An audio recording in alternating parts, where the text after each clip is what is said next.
Welcome to Lamestorming, a comedy game design podcast by two guys who know nothing about comedy nor game design.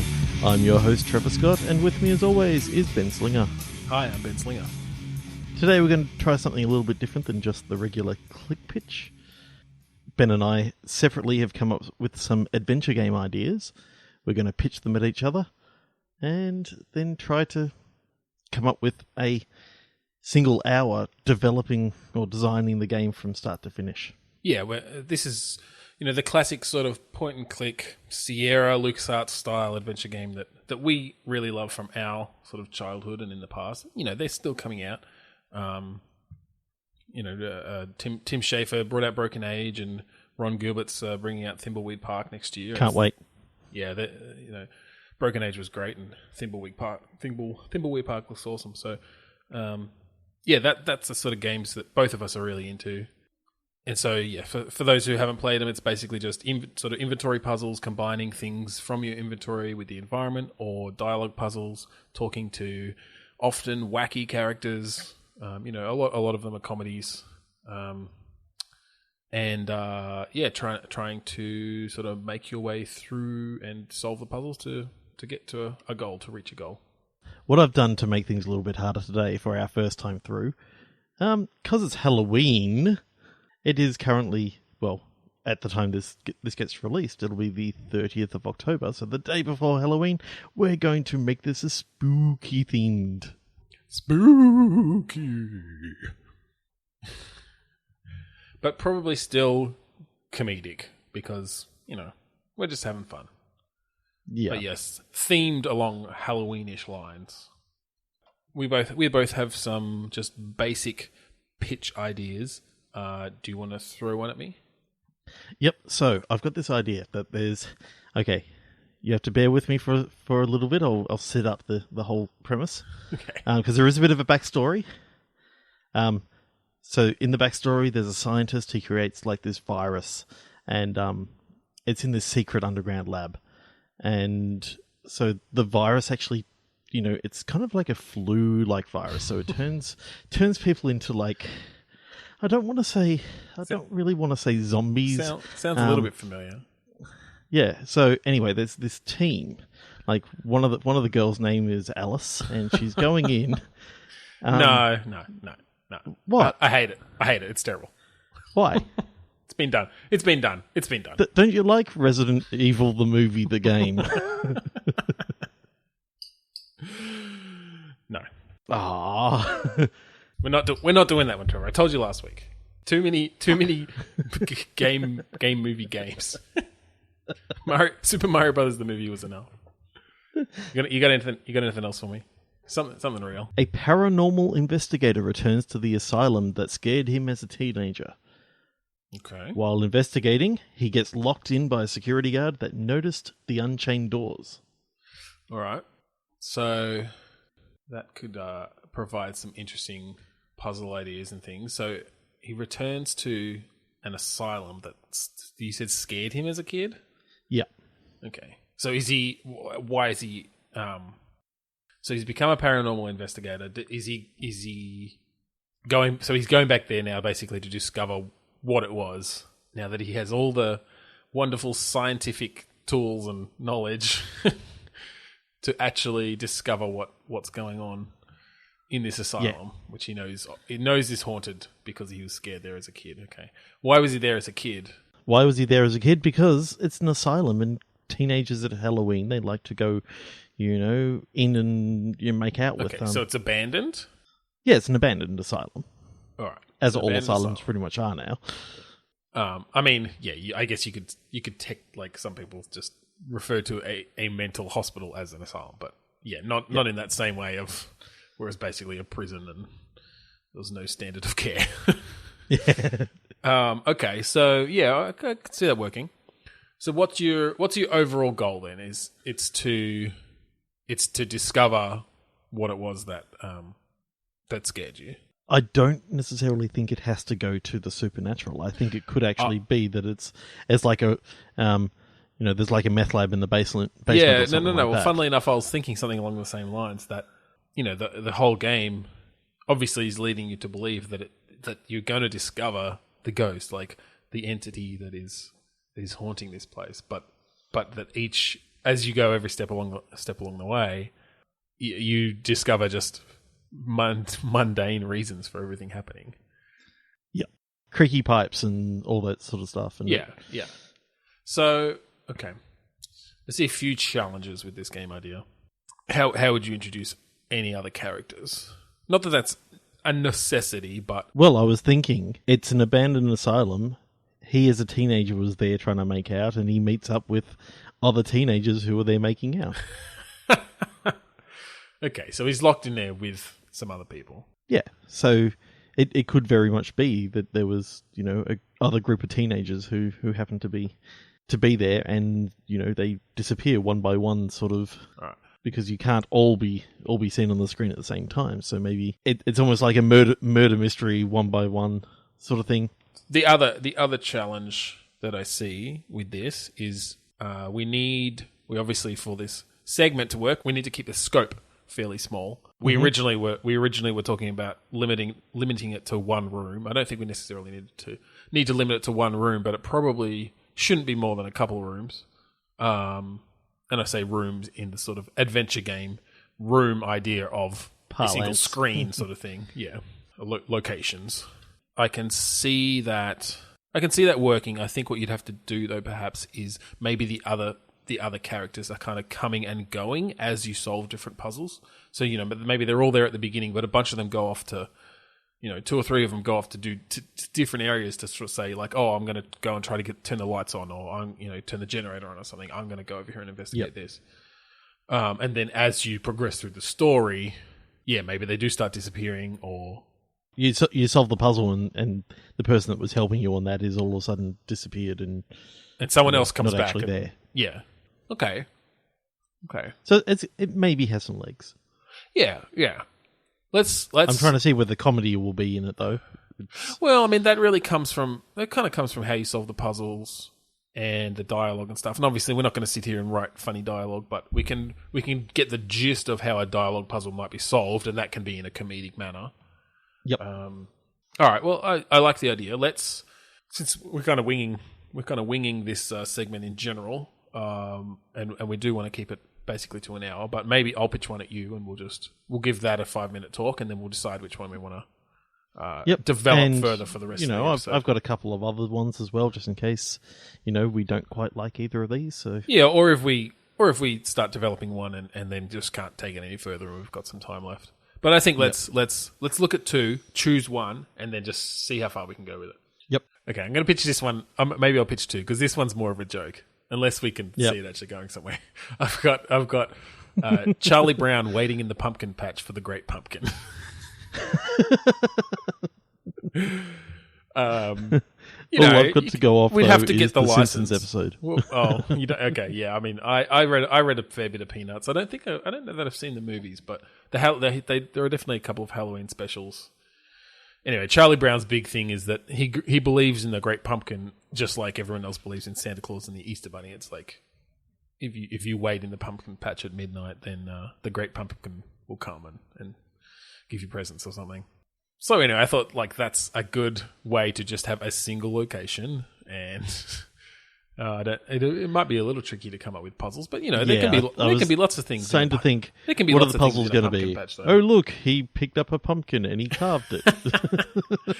Well, but you could put in some interesting carving mechanic where you carve a pumpkin to do different things. So it's in VR and no. We're keeping these. I think we should keep these. I was going to say 2D. It doesn't necessarily have to be 2D, but that's where my mind goes for point-and-click adventure games. All right, well, that one was more of a joke one. Yeah. Okay, so out of those 2... No, give me another one. All right. So this is an interesting one that I just came up with literally as we were starting to record this podcast. Okay. So it starts and the screen is almost completely black. Mm-hmm. And basically, as you solve puzzles, you manage to sort of turn on more and more lights in this one space and reveal sort of where you are, how you got there, and obviously you probably start seeing spooky things happening as well as that goes on, you know. So basically, it would let us kind of segment the puzzles up a little bit, right? So you end up with just the light on in this corner of the room, and there are a few items there, so you can solve a couple of puzzles with that. And then doing that means that, you know, the light in the bathroom's on now. So now you've got sort of a larger range of objects and ways to do it. And I'm thinking of this maybe more as an actual supernatural one. So, you know, as you do reveal things, I don't know if we'd have other characters or not, because I'm not actually thinking of this one as a comedy. It's almost like a psychological horror sort of thing. So maybe you could do a little dialogue mechanic where you talk to yourself as you sort of as you unlock each location, you're sort of getting a new note or you're getting more information. Yeah, so you could sort something of like that. Yeah, which means basically you have new topics to go through a dialogue tree with, but it's sort of you thinking things through yourself. And actually, you could do an almost interesting kind of call of like H.P. Lovecraft's sanity sort of thing, where as you go further in and sort of get closer and closer to like whatever horrific thing is in this room, those self dialogues could like become more and more like crazy and incoherent. Are you thinking of like an Eternal Darkness sanity mechanic? Well, not like there was video effects happening on the screen. No, I wasn't thinking exactly that, but more just within, like you sort of start to notice that weird characters start coming in the dialogue trees or something, like or different coloured, sort of like the old or even the colours. Island, how they were different. Well, that's it. Yeah, colored, like maybe subtitles. Yeah. So right at the beginning, they're all the same color because you're talking to yourself. But like as you get further, you know, your personalities almost diverge a little bit, and the colors start shifting. And you know, as you get further and further, you know, you select the sensible dialogue option, and it just melts away before you can click it or something. Like, you know, there were some really cool things you could do with those sorts of ideas in that traditional point and click structure. Mm-hmm. So yeah, I don't know. I kind of think there's a lot to do there in a different way. Like yours is probably a very straightforward traditional adventure game. Yeah, mine just then. That was just me spitballing as I came up with it, but it ended up being a bit more out of the ordinary, but playing with those ideas of the point-and-click adventure game. Yeah. I don't know. Well, which one would you like to sort of try to turn into a full game in the next 45 minutes? The things that I was sort of thinking about within this like your particular idea is, you know, maybe you can unlock some secret that this character actually doesn't really know about. Like he's got a secret and he's sort of repressed it, but going through this whole thing is actually bringing that out. So you can actually have maybe he knows that he's a detective, but it turns out that like he's actually a detective who has murdered a whole heap of people, but he was the lead detective trying to you know, investigate the murders that he was committing. And he's been stuck in this location by maybe someone else. Well, I think I would like to take it in a supernatural direction. Yeah, I think that works a bit better. Maybe it is though. Yeah, I like the idea of sort of it tying into his past and maybe something that he either doesn't remember or has, you know, pushed out of his mind because he did something awful that he feels bad for, but he's gotten over it, but it's bringing it back up. Doesn't necessarily have to be fully repressed like that. But no, I kind of like the idea of, like literally the first scene is he like kicks in the door because he's investigating something, but it's just pitch black in there. So at the very beginning, all you can see is some dim light coming in from the doorway. And literally, so it's literally pitch black when he walks in. Yeah. Like he walks in and the door just shuts behind him. Maybe not immediately, because I think obviously we don't want to throw the player directly into a pitch black room and not be able to click on anything, like not know where to click at all.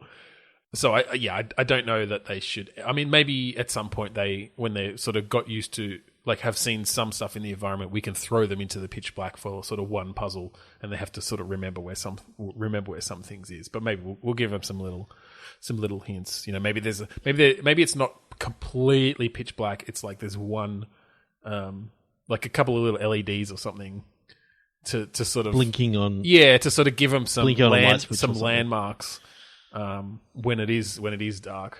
So how big are you picturing this room? Yeah, I don't know. Are you picturing it like a factory? No. Sort of thing? So it's kicked open this door and it's got lots of different areas, but it's like... No. I think it's too big. I'm picturing almost... And this might be too small, although we could do some interesting things with space around this, but I'm picturing like a hotel room. So there are maybe 2 rooms and a bathroom, right? Okay, so it's 1418. 1408, you mean? Oh, 1408. 1418 across the hall. So it's 1408. No one has been in this room for a long time. Yeah, I mean, that's not a bad... Spooky shit starts happening. That's not a bad touchstone.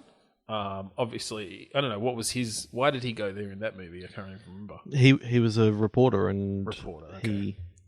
he was going there to just investigate this spooky room that no one actually wanted to... Yeah, he could maybe be... I don't know, could we come up with something a bit more original than just a cop? Like, I feel like that's done to death. Mm-hmm. Why would there be... Maybe this person came here... Maybe they got a call. Maybe they got a call from somebody else. In fact, you know what? I want this to be a female character. Okay. Yep. And she's had a call from her younger brother saying that he was in trouble and stuck in this hotel. Yeah. And so she's come to sort of find out what's actually happened to him. I like that. All right. Yeah, I think that's because I don't think there's enough female characters in all of these games. And we do try to put them in there where we can, because you're right, there is a lack of representation. But I like the idea. So it's Victorian knowledge. No. She's got a 5 o'clock shadow already. It's only 3:30. No. Yeah, I like that. I like it. So yeah, it's a woman, and she's been called here, and we don't know this yet. The first thing we see is her. Basically, maybe she doesn't kick in the door. Or maybe she kicks in the door. Yeah, wait, she kicks in the door. 'Cause she didn't get an answer. She got a call from her little brother, and he was in trouble. And it didn't seem like anything... At that point, it didn't seem like anything supernatural or whatever. Like, you know, perhaps her brother's been a bit depressed anyway, having a hard time. She thought maybe he was going to commit suicide, or... You know, she knew he needed help. I'm starting to think, okay, hotel... Maybe. What about fishing cabin? Okay. So it's almost not quite a cabin in the woods, but it's like a town sort of off in the slight distance. All right. So the doors opened. Okay. And it's sort of like then you've got the isolation as well as having the single location. Yeah. It could be that it's absolutely thundering down outside, and that's why she doesn't want to go out. So you're giving her a reason to stay in. Well, I mean, I don't know that you need to contrive a reason for her to stay there. Like, she's basically going to stay until she finds her brother, right? Like, yep. And maybe once it starts actually getting scary and she might want to leave, like, then you've introduced enough supernatural stuff that the door just won't open. But I like the idea of the cabin because it's sort of... I still got that. My only issue with the cabin is that it is a little bit horror movie cliche. I mean, hotel rooms kind of been done as well. I'm happy to consider. Maybe it's like a restaurant, like a diner or something. A what? A restaurant? Yeah, or like I said a diner. We don't really have diners here, but I was sort of picturing it more as like a small restaurant where you've just got sort of the kitchen, you know, is visible. You've got a few chairs and tables and stuff. Or you could literally just do it's his city apartment. Right, just at his yeah. So it's not a hotel room as such. It's just a small shitty city apartment that has like a kitchenette. Okay, and then that makes a bit more sense that lounge. We'll be able to start discovering stuff about what's happening just by things that are around. Yeah, and because it's actually his place. Yeah. All right. Well, let's Yeah. let's just do that. Let's keep it simple. Yeah, we don't need to go with any horror cliches. We can do that ourselves. Yeah. Well, I think I mean, the supernatural sort of impinging on the mundane is an interesting concept, an interesting way to do it. So I like the idea of someone coming into this game not having heard anything about it and not necessarily even realizing that there are supernatural aspects to it, right? It's called Where's My Brother? Working title. All right, so it sounds like this is the one we're going to stick with since we're half an hour in. Yeah, it's almost.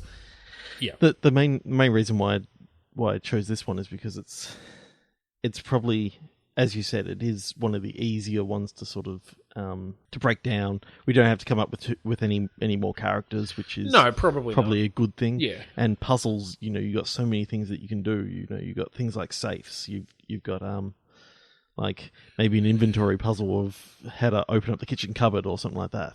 Well, that's it. Well, and I think basically we almost want to give a path. And I think it's going to be, for getting it done in an hour, it's probably going to be fairly linear. I don't think we're going to have a branching real branching puzzle too, or even just. I mean, maybe we'll have some where you can solve either, like in either order or something. But generally, it's going to stick pretty much to a fairly straightforward path.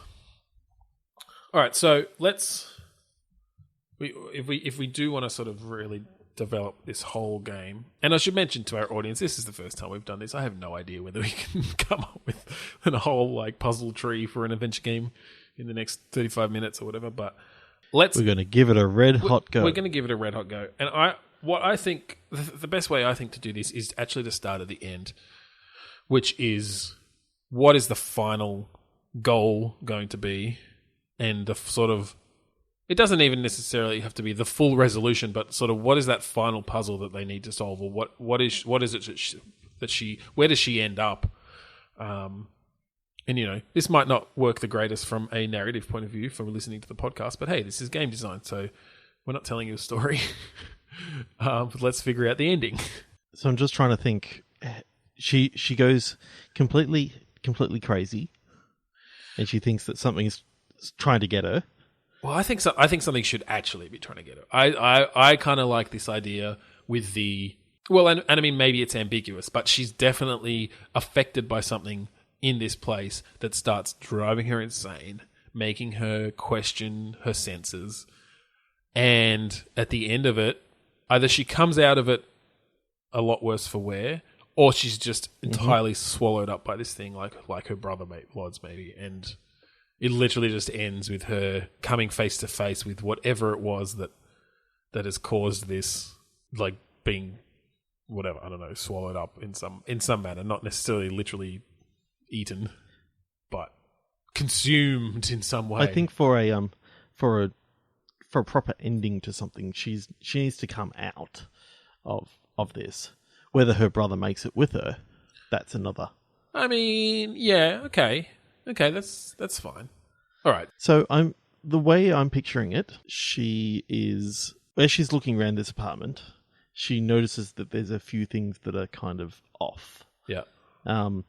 Just as she goes, there's she keeps on maybe picturing something in the mirror. Yeah. And when she goes to investigate, she actually sees within the mirror like there's like a totally different layout to the room. Yeah. And maybe then you've got like her brother could possibly be stuck in this mirror. Well, I was universe. Actually earlier I was thinking when we were talking about dialogue puzzles, I was sort of thinking, okay, maybe like the one dialogue puzzle is a ghost behind the mirror. But yeah, maybe it's that, and this probably needs to come relatively late in the game. Yeah, we're talking about towards the end here. Towards the end, but you were being hinted at very early that there was something didn't feel right, and if maybe the mirror was on the very edge of the screen, and you do occasionally see some like eyes in the mirror or something like that. Well, maybe it's that. Like I kind of like your idea of when you look in the mirror, the layout's different. Maybe you have to do something to match it up, or like use that as a clue of somewhere Like maybe there's an additional door in the mirror or something, and you once you notice that it sort of starts to appear in this reality too or something. And that's how you kind of get maybe you go through that door and come out in the exact same apartment, but now your brother's there or something. It's almost like the Upside Down in Stranger Things. I was thinking that, but not in that way where it's like this completely ruined sort of world. Like I think it's actually almost exactly the same. A few things are different, but yeah, that somehow your brother has some a goatee. Immense creature has somehow some immense creature. No, maybe when she looks in the mirror, she has a goatee. We need to get it. We need to stop going to women with beards. Like it's not very tasteful. But it's my fetish. Jesus. Yeah, like whatever sort of immense godlike creature this is that's broken through has also sort of ripped some holes in between universes. Next door universes, so they're very similar. Maybe it's time to head into the eye of the storm. Okay. I just have to remember what I was going to say. Welcome to the Eye of the Storm. This is where we just perform our general housekeeping and let you know how you can contact us. So first of all, you can catch us on Twitter, where we are at Lamestorming. And that's one word. One word, no space, no underscore. You can see us on facebook.com/lamestorming and let us know what you thought of the episodes. Let us know any ideas you have for click pitches or segments or 1 hour adventure games, whatever you like. You can email us if you're that way inclined. podcast@lamestorming.com.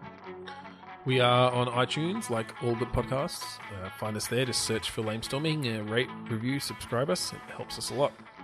We've had a 5-star review so far, and thank you very much. Yes, that was awesome. So didn't expect it this early on. You can also check out our website, lamestorming.com. We'd also like to thank the band Kuradust for our opening and closing tracks. What are they? The opening one's Heavy Space, and the closing one and the music closing you're one hearing is in the Mount background Defiance. right now is Mount Defiance. We are part of that band, so just full disclosure there. Also, you can check out our other podcast, Two Sweary Dads, which to this date has had 23 episodes. And that's a parenting podcast and other dadly pursuits. So, let's get back into our idea. Thanks for listening to that little sidebar. What I was going to say is perhaps when you sort of make this realization and that the mirror has a slightly different universe in it, basically, a slightly different layout, you manage to go through this door, find yourself in the other universe, and there you find both versions of your brother. And the other version of yourself. Maybe not immediately. That could be a good moment when your other self comes rushing in. That's interesting. This could bring in some good dialogue and stuff. Maybe the brothers are looking for your mirror self. Well, I think what's happened is literally just some sort of being that we can't comprehend in a very Lovecraftian way. Mm-hmm. Has, like, literally not even maliciously.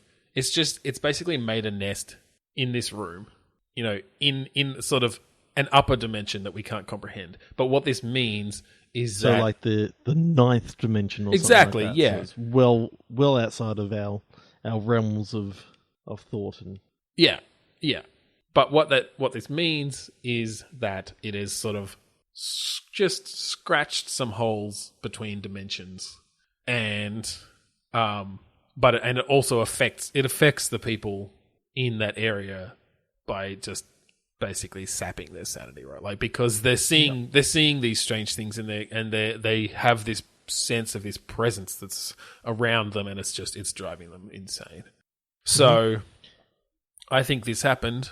Basically, the brother made this same realization, saw this new door, went through it, found his other self, who was completely sapped of his sanity. Well, yeah, perhaps. Exactly, because, yeah, like, it's maybe that's the universe it started in, and it's sort of it's spread to this next one. And, perhaps the other guy just attacks him and maybe they're both dead when you get there. Or maybe not. Maybe your version of the brother isn't quite dead or something. So you can have one last talk for some exposition. Yep. There's something there's something behind you. There's something behind you. Don't turn around. Don't open the closet. All right. I like that. I think that's good. So let's try to fill in some of the gaps, I guess. Yep. And we need to come up with some actual puzzles. Yes. At the moment, it's narrative. It's just and narrative. The narrative's kind of cool. We sort of know where we want to go with it. We don't need to necessarily finish where we're going to go with it. I don't know where we end up. We probably don't want to actually see this monster thing because the whole point is that we can't comprehend it. Yep. But she could maybe do something that lets her get kind of closer to it, and that just destroys her in the end, or something like, or nearly destroys her. Actually, I kind of had this vision of the last scene just being this door opened onto this sort of swirling vortex of multi-dimensional hell, and the last puzzle is whatever you have to do to close that door to get out of there alive. Yep. But in closing that, you can't go back to your own universe. Yeah, maybe.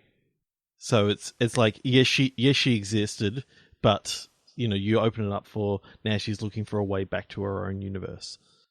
Right, the sequel. Next week on Lamestorming. Next fortnight on Lamestorming.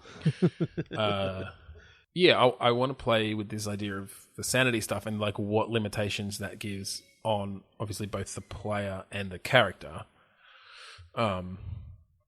If we get to this last scene, does she still have all her wits about her, or are there limited things she can actually do because she's literally like doesn't have the wherewithal to think of it?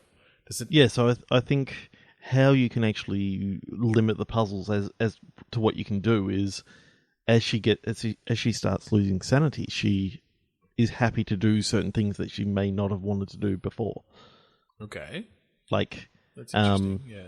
Maybe the only way into this kitchen cupboard is to smash it down with an axe. But when she's fully sane, she doesn't want to do that. Yeah, yeah. Okay. But then as she gets a little bit more deranged, she's like, "Yep, that sounds like a great idea." Okay, that's an interesting way to play with that actually, because it's more about inhibitions and things. I think what you could actually have is, like, say there's Grandma's old cabinet. There's both of them going now. Yep. Do you maybe need to go help? I'll check. I'll be right back. Yep. Hopefully that does the trick. What'd you do? Kill him? Yep. No, she's... One needed a bottle, the other one just needed a dummy. A dummy. She lost it. No. Lost it because she started screaming, that's why. Well, yeah. Yeah, so I like that idea of it's your inhibitions earlier on that are stopping you, but as you go on, so maybe you even have to like cut off your hand or not to get too Evil Dead, but like a finger or to get the key from around your brother's neck, you need to chop his head off. Yeah. And you don't want to do that at the start, but then when you realise that it's the only way and your inhibitions are gone, then the axe all of a sudden becomes a tool that you can use on your brother. Yeah, okay. All right, so I think we need to get down and dirty with some puzzles. Yes. I'm just trying to think where we should start. I guess at the beginning. So let's continue with this idea initially of you coming into a completely dark room. Yes. So your first few puzzles need to be just getting the other lights on, I guess. Yep. So when you've opened the door, there's light streaming in from outside. Yep.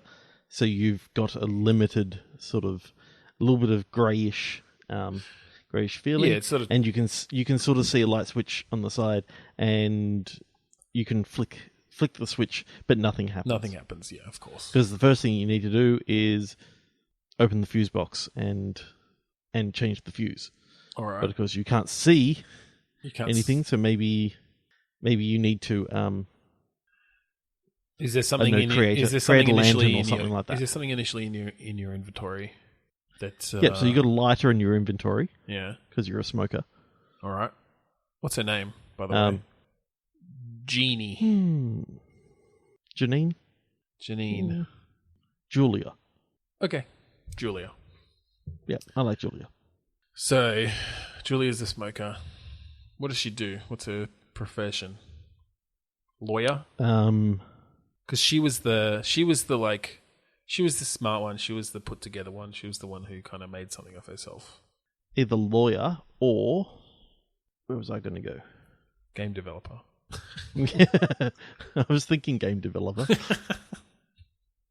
Or maybe just developer for like a big corporate company or something. Sure, like okay. She's a software developer.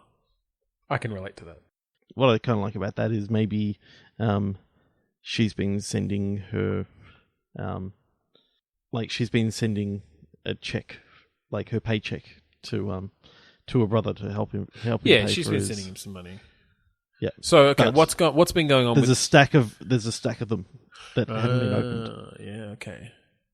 She's been sending checks and they're still all there. All right, so that's something you can notice as soon as you come in.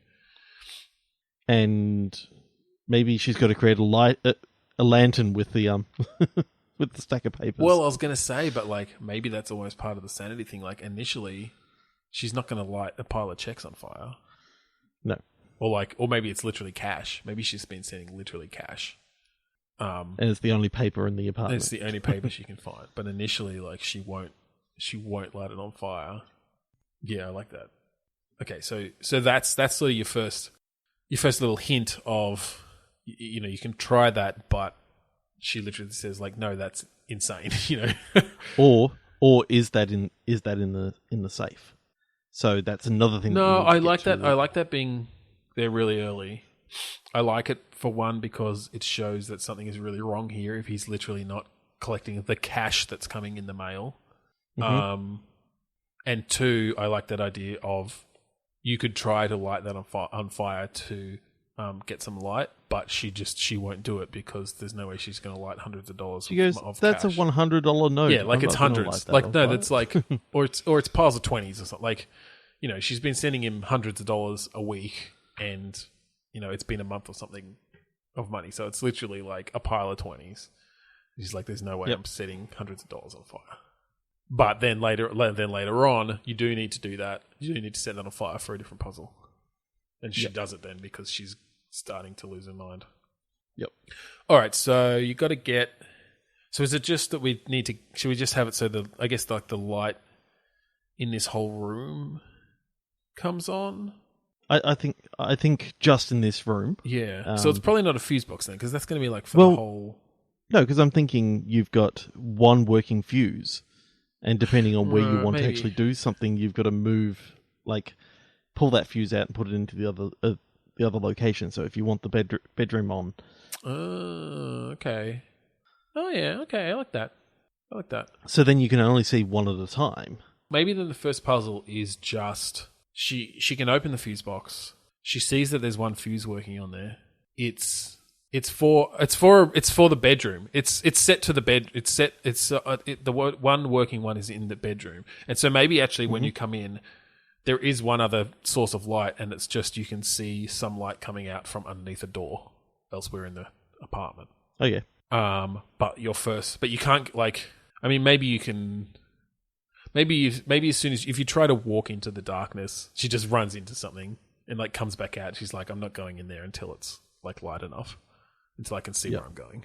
I think the first puzzle is literally just like because you started off easy. It's literally just taking the fuse from the bedroom one and putting it into the kitchen one or the living or whatever the living area is that you come into. I'm thinking the one thing that is missing from a lot of adventure games, especially because a lot of them aren't set in today's times. She would have a phone on her. That's true. So the first thing that she does is pulls out her phone and switches on the flashlight on that. Okay. So she switches that on, and that lets you find the fuse box. And you can only use it, and it's got like limited range. Like limited range, but she basically goes, "No, there's a fuse box here. I can do something with Also, that. can you move around the whole room when you've got that out though, or? I don't think that you can move all the way around the room. I think you can do some things, but she goes, "This is stupid. There's a fuse box there. Let's try to fix that." Well, and maybe her battery. Maybe we'll do the classic like horror movie thing that her battery's running low. 1% battery left. Yeah. You try to do much else like further And she away. goes, "Are you stupid? I've only got 1% battery left. Yeah. I need to fix this fuse now." Yeah. So maybe we'll have it that you can look at your phone and you can see like the call history and a couple messages from your brother frantically asking for him to call you. Maybe later on we'll let her charge the phone because you need it for something else. Yeah, so when she first gets in, you're making them do the fuse box now because the phone battery has only got 1 or 2% battery left. Yeah, exactly. And then anytime that you go to use the phone, she goes, No. Just in case my brother tries to contact me again, and I don't want to use the battery power on it. Well, maybe it literally dies. Maybe it literally dies. As soon as you find the fuse box and solve that puzzle, the phone battery dies. Yep. That's what's good. Like, that's the thing with these sorts of adventure games. Like, you kind of use the solving of a puzzle as a bit of a gate, a bit of a trigger. Mm-hmm. So you can now that you've solved that, we know since you've solved that puzzle that they no longer will need to use that phone battery until we let them again. So, no, now the phone battery's dead. All right, so you've switched that fuse... And the lights come on. The lights come on in all this of a sudden room. you see the whole room in disarray. Yeah. Like someone's come in and ransacked the place. All right. But on the table, neatly stacked up, you see like 7 envelopes. No, I think those envelopes should literally be on the floor, like having come through the letterbox. Okay. So they haven't even been picked up. Like this is the thing. He's been gone for a while. So maybe if you do look at the messages on the phone, there is something weird about them already because he's literally sending them from the alternate universe. It's like he hasn't. They're all scrambled. Yeah, they're a bit like so. He hasn't actually been. Yeah, and she just blames it on the low battery initially. Okay, so there's 7 messages on the what's it called? On the like you see the little flashing thing on the answering machine. You go over and press it, you see the 7 messages. First one's kind of like just from like you or something like that. And then the next one is, "Julia, if you can hear this, get out of there now," or something like that. And like he's called himself to sort of try to give you... Yeah. Okay. And then like it gradually, like you hear some other voices in the background and it's actually him sort of losing sanity the further on into the 7 messages that you go. All right. So as long as we don't give away the foreshadowing too much, obviously. Oh, you can maybe have we're not gonna say what all the messages are now, but I'm just saying that there's like 5 or 6 messages or 7 messages. So it's some sort of exposition on the answering machine and foreshadowing there, and maybe it can give some hints towards what you may be looking for. Maybe it says something about the mirror. So you know that you're going to have to do something with the mirror at some point. Well, I'm thinking at the moment the mirror is broken. So okay. There's a shard missing from the mirror. My only concern with that is that these are fairly stock standard adventure game puzzles. I feel like every adventure game has you replace a broken shard in mirror. Maybe not. Maybe I'm just remembering a couple, but yeah, perhaps. I mean, maybe you're remembering what is it? Broken Sword 2? Is that what it was? The smoking mirror? Yeah, perhaps. I don't know. I'm just trying to think of a way of not bringing the mirror to focus. Well, you can't even see the mirror yet, right? It's behind another door that maybe you can't get through or something. Okay. Like maybe there's a reason you can't get... Like the bathroom door might be locked from the inside. Well, of course the bathroom door's locked from the inside. Because if that's where the door is to the other universe... Mm-hmm. Yeah, so I think the bathroom door's locked from the inside. So I think the next puzzle... And I mean, maybe there's some more stuff in here, but let's just sort of try to get the whole, like the critical path through, and we can maybe come back and figure out some more puzzles because we probably don't only have another maybe 15 minutes. Yeah. I think the next thing that you need to do is find more fuses. Or some way of, because at this point especially, she's getting a little freaked out. So she's not going to just go into a dark room. No. So she goes, "No fucking way I'm going there." And if you go to change the you can go and try and change. She goes, "No fucking way! I'm not putting myself in darkness again." Yeah. So she won't take the fuse out for the room that she's in unless you've somehow replaced, like made it light enough. Well, I think that's when you there is a spare fuse, but it's like in the kitchen somewhere. And I mean, is there a puzzle to find it though, or is it just a pixel hunt? I don't like pixel hunts, so I think there's a reason for you going into the kitchen looking for something else. Yeah, I mean, I'm kind of picturing this as the first room basically is the kitchen / entrance. Yep, kitchenette. Yeah, and there's a door to a bathroom and there's a door to the bedroom. That's probably just about it. And yeah, kitchen table, usual kitchen stuff. So, the important thing with adventure games like this is that the player needs to know what their next step is, what their goal is. Whether it's 1 or 2 steps or 3 steps away in puzzle terms, but they need to know what they're aiming for. So I think they're obviously trying to get into... Well, they're trying to explore, but we've given them a hint that there's something to do with the mirror. So they assume that the bathroom is probably their end goal. They try that door, the door's locked from the inside. And that's another reason that they're going to want to get in there, right? Because that just makes the assumption that the brother is in there. The brother is in the room and he's locked. Yeah, locked it. There's no response when you like yell out, or maybe there is. Maybe there's like a faint response, a low growl or something like that. Or maybe you hear your brother, but it's like garbled and it's quiet because it's basically drifting through from the other universe. Mm-hmm. Again, just giving the player even more reason to want to get in there. How do we give them a hint on what they need to do to get into that bathroom? And also, what do they need to do to get into that bathroom? Maybe it is the axe. Maybe this is the axe thing. And she doesn't want to... She's not prepared yet to... Or maybe it's not even that it's an axe. Maybe it's something that's going to hurt her. Maybe she needs to, like, bash that door down herself. Or, like, punch it in sort of thing. Like, she's going to do some damage to herself. Or, like, burn it down. I don't know. Like, it's something that... I'm thinking, as she is walking around the apartment, she sees a laptop on the ground and she can pick that up and get some more clues there. Turn it and on. get some more clues in his emails or something like that, or there's a password on it. Okay, and she can click password hint, and it then shows something else that is from her and his past. Right. But in order to remember that, she needs to actually find like the picture. Well, okay, and remember we were thinking of doing this thing where she can sort of have her own inner monologue. Yep. So, like, we can have been using that up to this point to sort of explain some of her thought processes that we've already talked about. Maybe it is just that you can kind of either you click up the talk button on yourself, or there's an icon on the screen that brings up your own sort of thoughts about inner things. Monologue. It's just called inner monologue. Yeah, or something. Or it's probably just we'll do it with an icon or something, but. It's a brain. For well, maybe just to her head, and you can't, we don't need to go into the interface, but like it mouses over it and you get a little thought bubble over it or something. But and then that could even change as she gets more crazy. Like at first it's just when you mouse over her, she makes a little like thinking face and the thought bubble comes out. But later on, that sort of gets more sinister and weird, and because the thought bubble comes out and there's like red scary eyes there.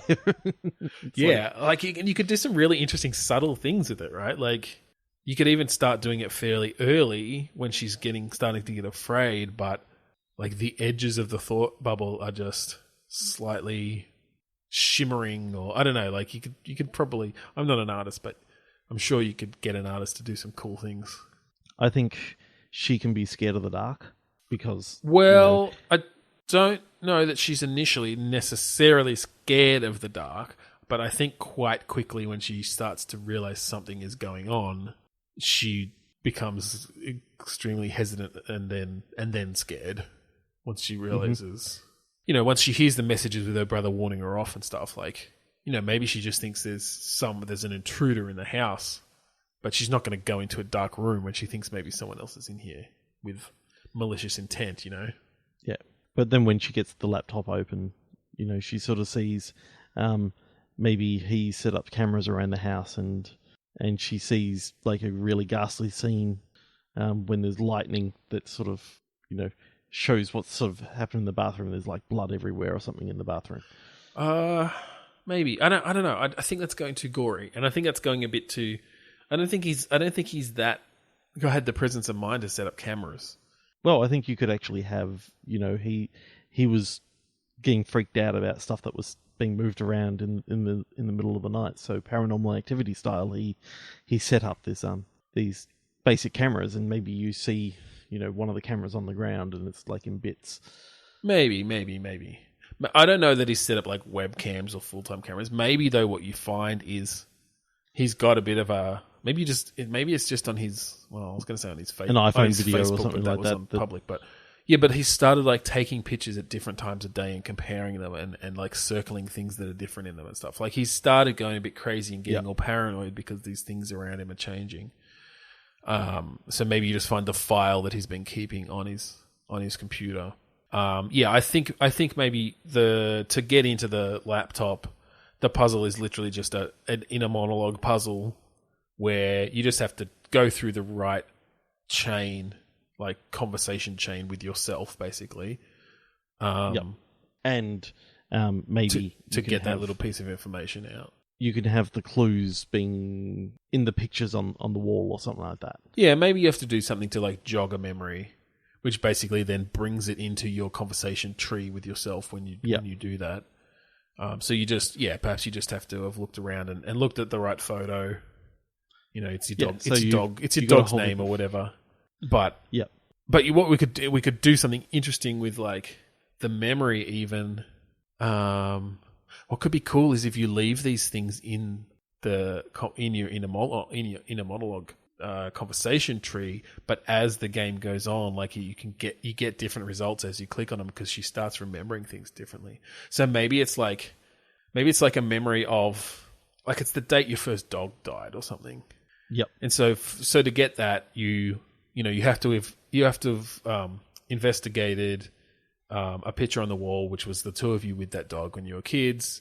You can go into your inner monologue, and it tells the story of this dog and how it died peacefully, or was hit by a car or something or whatever, right? And you remember the date, and that's the password.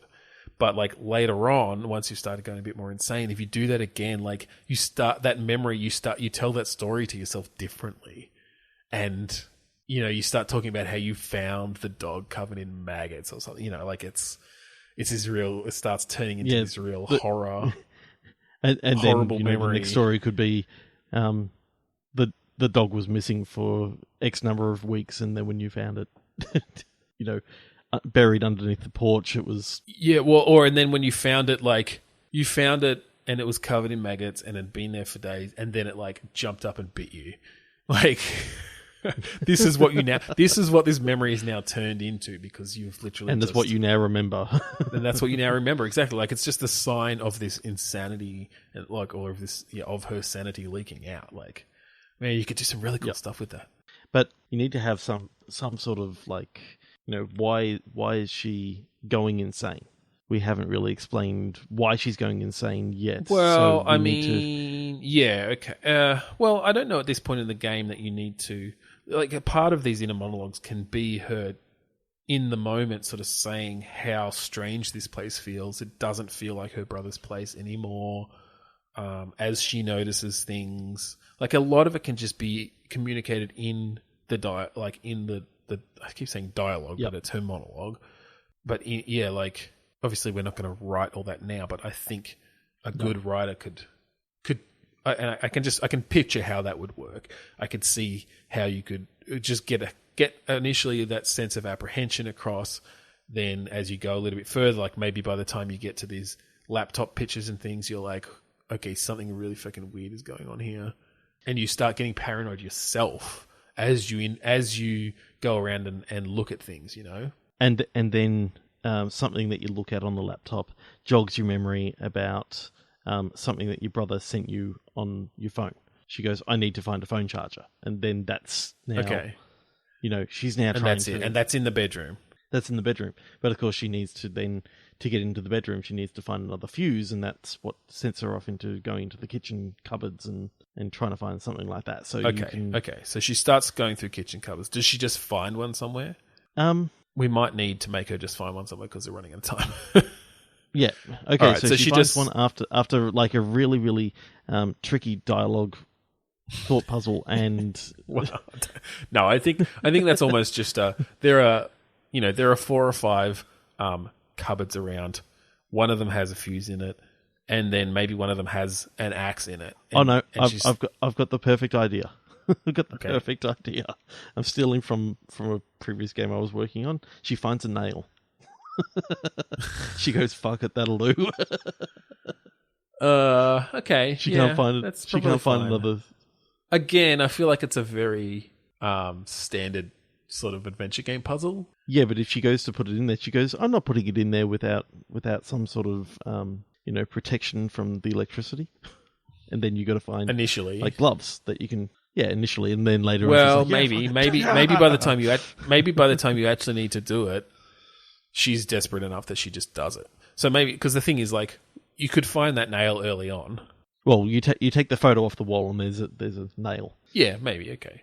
I feel like that's that's fine. It reminds me of there are certain dangerous types of puzzles where when you have to pick up 2 things like that. Do you know what I mean? Like, I've definitely been stuck in adventure games where there's something like that. It's like, oh yeah, all right, I just need to grab that picture off the wall, and then you just click away because it's like, well, I've grabbed what I need to grab, and then I spend like 3 hours searching everywhere and just never looking at that place on the wall again because. Well, I've got a way around that. She looks at the photo. She goes, "Oh yeah, I remember that." Goes into her thought monologue thing. As she turns away, like the picture falls from the wall. Falls from the wall, and you literally just see the nail there. So she didn't really have to do anything to. You know to what? Get the nail. Maybe the picture falls from the wall, and the nail comes flying out and like stabs her in the arm.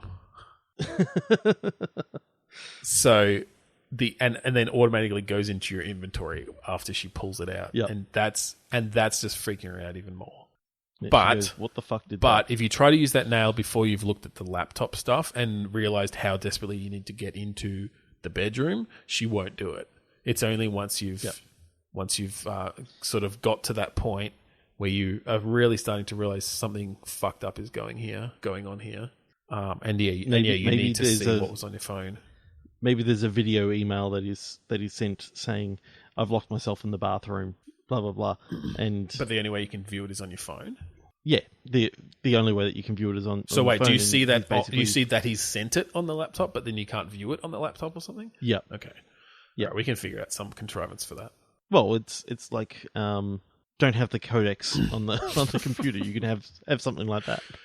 We can figure something out. Well, we won't. The developers will. Yeah, exactly. The developers and the writers will figure that out. All right. So, okay. So you use the fuse. So she can go into the. Now you can go into the bedroom. She can go in there now. She finds out that her brother's in the bathroom. I know we're trying to rush through this. Is there anything weird about the bedroom though, or is it literally just now a place to go and plug your phone in? I think there's a diary there. All right, so you can just get some more info. And you can peruse through the diary and you can get some more info. You can see it sort of slowly get more and more crazy. The handwriting gets jagged and ragged and... Yep. Then when you go into the other room, like the lights go out for a second, come back on, you see like a ghostly figure in the dark, but then when it comes back on, when the lights come back on, it's sort of like, okay, there's nothing actually there. Okay, so you can do we can do some little sort of horror tricks. And actually I was just thinking maybe the way that we need to do the video thing is as soon as she goes to click on the video, the power flickers like that and the laptop just like sparks out. Explodes. Well, not exactly explodes, but like flame. Turns off and can't be turned back on. Or maybe it's just like stuck with some like weird thing on its screen. You know what I'm picturing? What are you picturing? No, as a comedy sort of thing. She turns around and just sees like her brother's obviously been to a lot of porn sites and hasn't really been very good with his clearing like of his internet security, and there's all these pop-ups on the screen. So the whole thing's sort of frozen. It's just frozen on all these porn pop-ups. Oh my god! Except again, like there's something slightly wrong. If you look closely, you realize that this woman has like snuff films. Or something. Yeah, just something. Or there's like a creepy man in the background of like that you can barely see, but if you look close enough, it's like someone wearing a mask behind the women, or something. Anyway, again, for the developers, and maybe to figure out. maybe it's another laptop puzzle, and you close down enough of these things, and you actually see. It's an Easter egg. You close down all the windows. you actually see like one of the videos and the pop-ups is actually like the bedroom you were just in. Well, this is before you've gone into the bedroom, but I was thinking as you went into the bedroom and you plugged your phone in. Oh, on the phone. I thought we were talking about on the laptop. phone. Yeah. You've plugged the phone in, and that's when the lights are flickered out, and you start hearing noise coming from the laptop or something like that, and it's a whole heap of sexual noises on the laptop. Right, maybe, okay. And so you've already been in the bedroom. So basically, okay, so let's just get this thing right, because before you've gone into the bedroom, you're looking at the laptop, you're getting freaked out about his stuff, you see that he sent you a video, you go to click on it, the laptop turns off and explodes. Yep. That's when you're now desperate enough to use the nail to turn the light on in the bedroom. You go into the bedroom, when you plug your phone in, the lights flicker again, and then you're hearing sounds, and the laptop's back on in the other room, even though you thought it had exploded, or at least shorted out.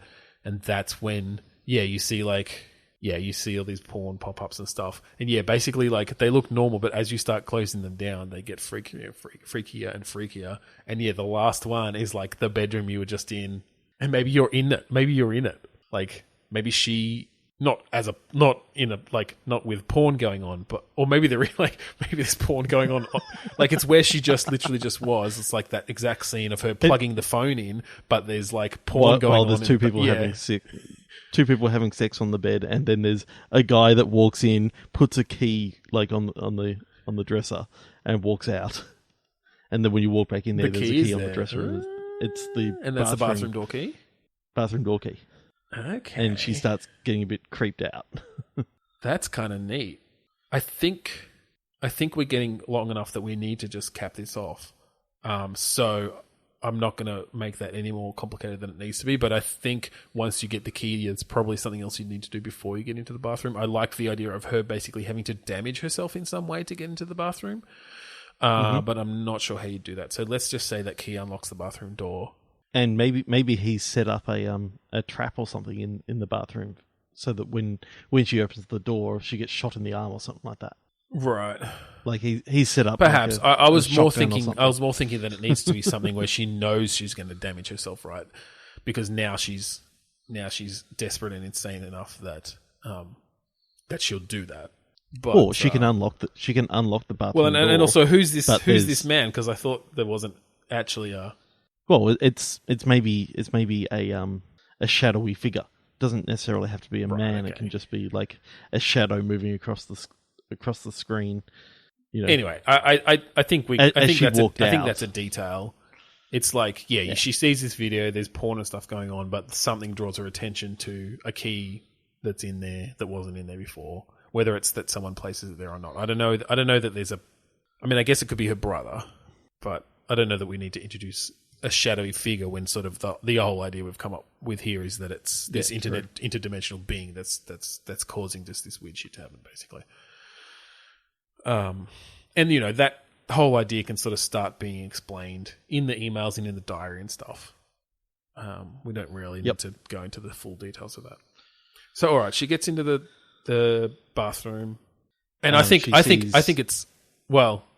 I was going to say I think it's spotless. I think it's literally that nothing is out of place. But when she looks in the mirror, there's no reflection. But when she looks in the mirror, the whole room is in complete disarray. Maybe when she looks in the mirror, the whole room is in complete disarray. We talked earlier about the puzzle that she sees a door or something. Maybe it's just as simple though. And again, just to speed this up so we can get this done in the hour-ish.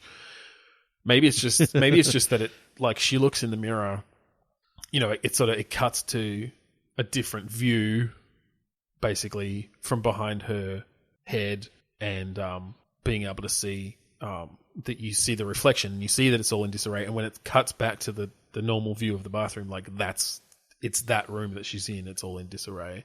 It is in disarray. So it's sort of gone from basically just by looking a far out camera. It sort of zoomed right in. You see, you saw that it was spotless. It went in, blah blah blah. Yeah, just you can now see inside what she's seeing inside the mirror. Yeah.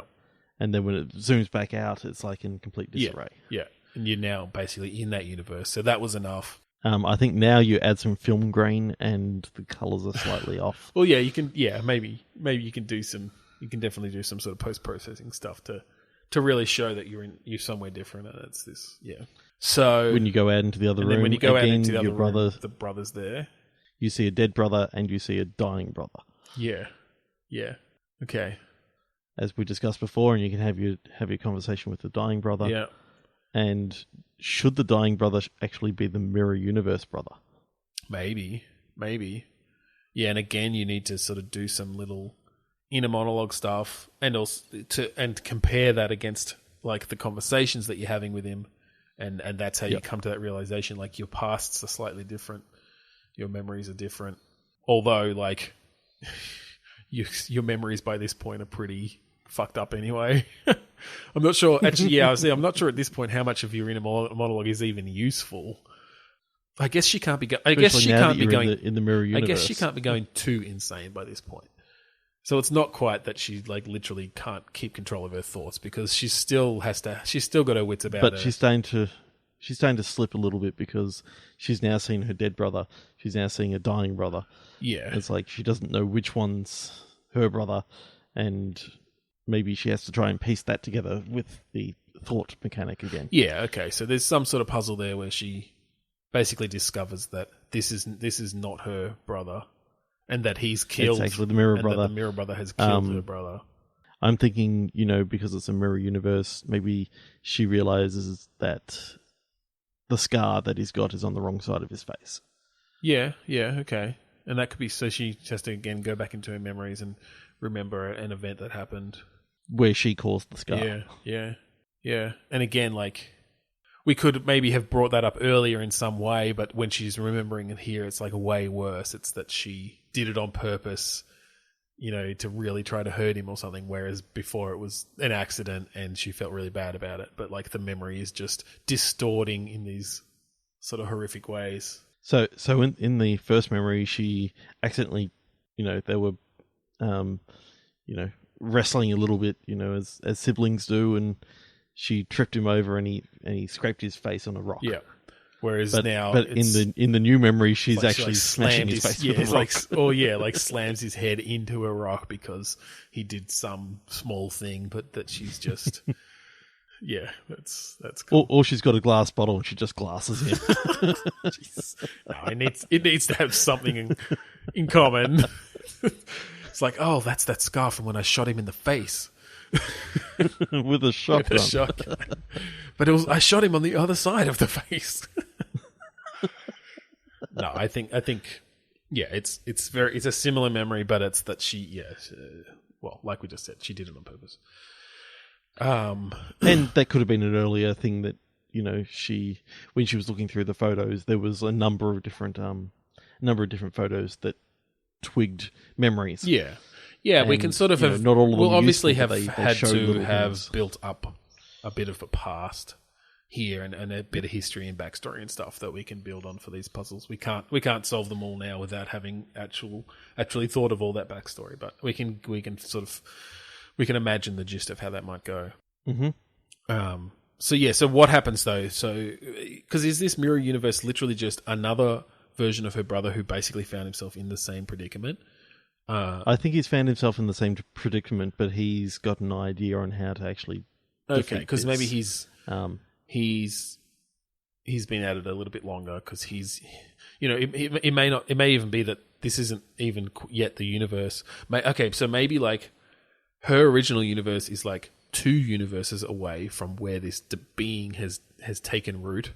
This one is like the next closest to it, and so it's literally next to the universe where this being is. And so if you have to do something to kind of open maybe the mirror again into the actual universe where this thing is. Here you go.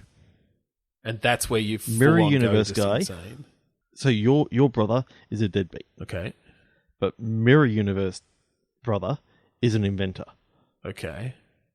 And so he's actually invented this. Okay, so this he opened it that himself. can actually break can break universe, only because of this, or maybe he's the one that's actually caused this. Okay, this it could creature be, from yeah, another that dimension to come in. It could be, or at least like attracted it. He did something that attracted this being into at least a nearby dimension, but it's having these effects. And he then basically points you over to his laptop to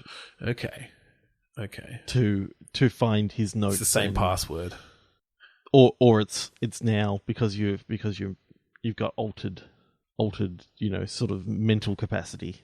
Maybe it's you're actually getting the memories of your new your other mirror. Maybe person. I kind of like the idea that it's just, or maybe it's that as you type in the same password from the other one, it actually it types something different in, and you can see it come up, and it's like something horrific or whatever. Like it's distorting that as well, but it still gets you into the laptop. Yep. Anyway, yeah. So you get into the laptop. I don't know. Maybe it was Kevin, and now you're typing in Antichrist or something like that. Yeah, exactly. Like you type in. Yeah, you start typing Kevin because we'll make him actually type it in, and yeah, it starts typing something. Yeah, dead Kevin, evil Kevin, goatee. All right, so we need to finish this up because all right. So you get into the laptop, and there's stuff in there explaining his experiments. You see, you've got a bit of a diary. Is the guy still alive at this point? I guess so. Maybe he's just unconscious, and you find some smelling salts that you can use occasionally, but only wakes him up for a small amount of time. So you can only do small little bits of dialogue. Well, maybe, I don't know. Anyway. We'll figure out something. Basically, you get the exposition. You get the exposition you need from him and from the laptop. Okay, and what's the final solution? Like you need to shut this machine off or something. Like somewhere, maybe you just need to break the mirror. Like maybe he built it into the mirror because there's something about like reflections, being a weak point in the barrier between universes or something. And so But the closer that you go to get to the mirror, the more sanity's fighting you, and you go there, and it's like you literally can't even click on things anymore, or we could actually start altering where you can click. Yeah, so it's like you can now click on the shower, whereas before you tried clicking on the sink, and it was sort of like, I'm fine here. Or maybe it's like you when you start moving the mouse to click on the mirror, and we literally as you get close, the mouse gets pulled away. The mouse gets exactly like the mouse cursor gets pulled away. Like we can sort of do a bit of that almost Eternal Darkness stuff, where it's a bit of, it's not quite fourth wall breaking. It's just that's how we communicate this idea that that she sort of doesn't have the capability to do that. Okay, yeah. So the closer that you get, the more like a magnet it is. One of the repelling magnets. Yeah. So you're far away, and you can click on the mirror, and the closer that your character gets, it's sort of like the cursor just gradually gets pushed away. Yeah. So you can't actually interact with it or something. You can go around it, but you just can't actually select it. She won't go up close to it or something because she just starts gibbering like an idiot. Yep. So you got to work out how to actually destroy this thing, and I know maybe the last conversation that you have is you have to destroy the mirror, but unfortunately it's going to leave you empty here in this universe. There's no way to get back. Yeah. So she's what she's got to fight with her sanity is that she wants to go home, but she knows that if she breaks the mirror, she can't go back home to her husband or something like that. Yeah, I think that's a good little dilemma. Her children would be a little bit more. I need to get home to my child who I've left with a babysitter. Maybe that's the thing where once you get this far and you're having the inner monologue with yourself, it won't even let you think about the child, as in the dialogue option comes up, but if you try to click on it, That's the one that fades away. It basically just like fades away. Or it moves around the screen. Or something. Yeah, we do something where you can't... Yeah, like, exactly. Like, because she's avoiding thinking of that because she knows it'll just drive her even more crazy. And we can maybe have... Like, maybe you do click on it, but it fades away and she says something like, oh, like, what was it? There's something there, but I can't make myself think of it or something, like that we can have some sort of little thing where it's clear that her brain just won't let her think of the craziness that is of having to leave her child. All right, so how then does she actually finally break this mirror? Well, I'm thinking that there's two endings to this thing that you can sort of. Cool idea. Okay, go on. Yep, I was thinking she can either break the mirror, and accept that she's never going to get to go home and she's got to live in this mirror universe, or depending on maybe there's some other puzzle that she can do that she can literally just pass back through the mirror, and when she does, that whole other universe disappears and never existed. Right. So that's but she's doomed the entire universe to like being devoured by this creature. Yeah. Okay. And just as she does it, I don't know, maybe that can be the bad ending that it's now starting to come through to this universe as well. Like maybe, you can see yeah. You know what? Okay, happen. you know what? I like that one. I don't know how she gets back through the mirror, but I like that idea that she's made the choice. If she makes that choice to doom that other universe, basically she comes back through the mirror, and the mirror just like shatters. Yep. But then you walk out to leave, and like the reflections in the windows shimmer, and you see the reflection of that other universe again or something. And it's on fire or something like that. It is still leaking through, and she hasn't actually saved this universe. Do you know what I mean? So the difference between the two endings is either way, like the mirror's going to get broken. If she breaks the mirror, then it means that she saved both universes, but she's now stuck on the other side with her doppelganger or whatever on this side. Or if she makes it back through, then that universe is doomed, and possibly her own universe is doomed. The film grain can disappear and all this sort of stuff, and her sanity can gradually come back. Maybe you can show that her sanity wasn't healed in the other reality. Like it was still somewhat broken. So what I was going to say, the idea I had, and because it ties in with the beginning really well, is that the only way for her to break the mirror is for her to tear her own eyes out. Or to take her eyes out in some way. And then like it's all just black again, right? Like she's left in darkness. I don't know how we'd necessarily... You probably want to still show it. I don't know. But the implication there is that she's left in darkness. Hey, it's Halloween. You wanted horror, man. You wanted... You've just gone incredibly dark for the good ending. Yeah, that's it. That's the good ending, right? That's how you. It's ambiguous, man. There's no real good ending. I'm just thinking right at the very start, she finds a melon baller. No, I don't think it needs to be that. But maybe she just like. I mean, this is the thing. We're showing how insane she's gotten, and yeah, like somehow through talking to this other brother, and maybe he lives, the mirror brother. Maybe it's a Rick and Morty situation where like she just comes into this world. I guess we didn't do the thing of her showing up, her mirror self. So maybe her mirror self exists here, or maybe we find out that her mirror self had died, and so she just takes over her mirror self's place. Except now she's blind.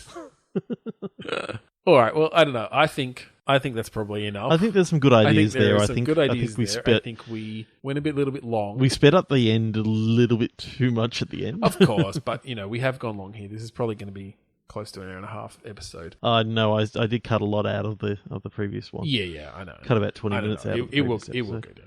But yeah, I think let's leave it there. I think we did a pretty good job of coming up with a full, basic puzzle tree of an adventure game. I'd play it. It sounds cool. Like I think there are some really cool things that one, if one were to make this game, could do with the the dialogue trees as she goes insane, the different effects that you could have to kind of to indicate that we definitely don't want a literal sanity meter on the screen. Like, it's all subtle. It's all it's all implied. Yeah, I think that's really cool. What would we call it? Thinking something around I think it's fracture or something like that. Oh yeah, like fractured darkness. Blind reflection. Blind reflection. Okay, that's good. It has a few different layers to it there. Sort of foreshadows the bad or good ending, however you want to look at it. Yeah. Yeah, cool. Blind reflection. I like it. Sweet. So anyway, that's all we have time for Lame Storming this week. Yeah. Thanks for listening. What do you reckon, Ben? Should we start development? Nah, can't be bothered.